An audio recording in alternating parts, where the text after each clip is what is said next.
Lorsqu'un virus ou une bactérie a réussi à franchir la première barrière de défense de l'organisme, qu'on appelle la réaction innée, une deuxième ligne se met en action.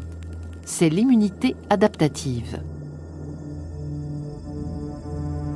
Ce deuxième bouclier protecteur fait appel à des globules blancs spécifiques aux vertébrés, les lymphocytes. Les lymphocytes sont des cellules très spécialisées, capables de s'opposer à un antigène agresseur et un seul. Il y a en principe dans notre corps autant de types de lymphocytes que de types d'antigènes.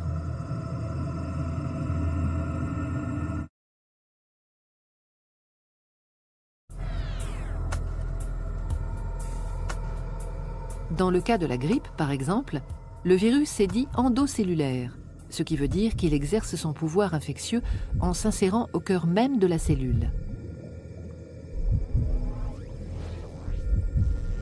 Il franchit sa membrane, pénètre à l'intérieur du cytoplasme où il se multiplie avant de se propager dans l'ensemble du corps.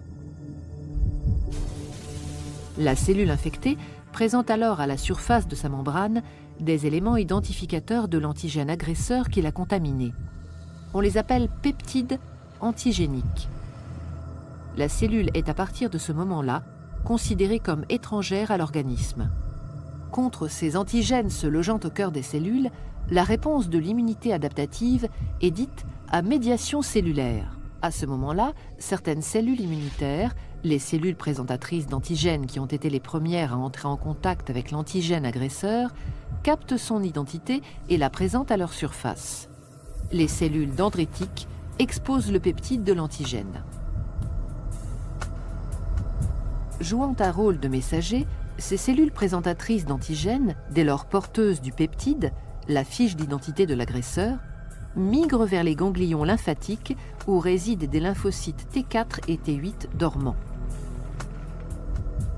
Elles présentent le peptide collecté aux lymphocytes spécialisés dans la réaction à l'antigène présent dans le corps et à celui-là seulement.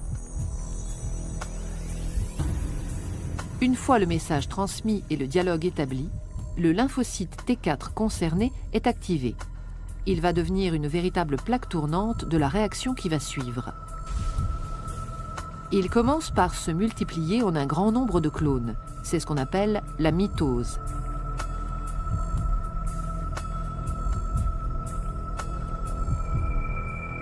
Certains des clones deviennent des LT4 mémoires.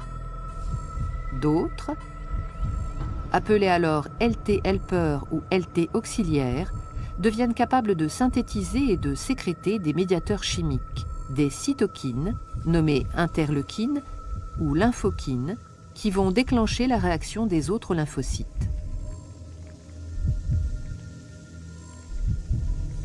Les interleukines émises stimulent à distance d'autres lymphocytes, notamment les lymphocytes T8, déjà mis en alerte depuis leur contact avec la cellule présentatrice d'antigènes. En réponse aux messages chimiques qu'ils reçoivent, les lymphocytes T8, dits immunocompétents, se multiplient à leur tour. Une partie, les LT8 mémoires, sont conservées. Les autres deviennent des cellules tueuses qu'on appelle lymphocytes T cytotoxiques.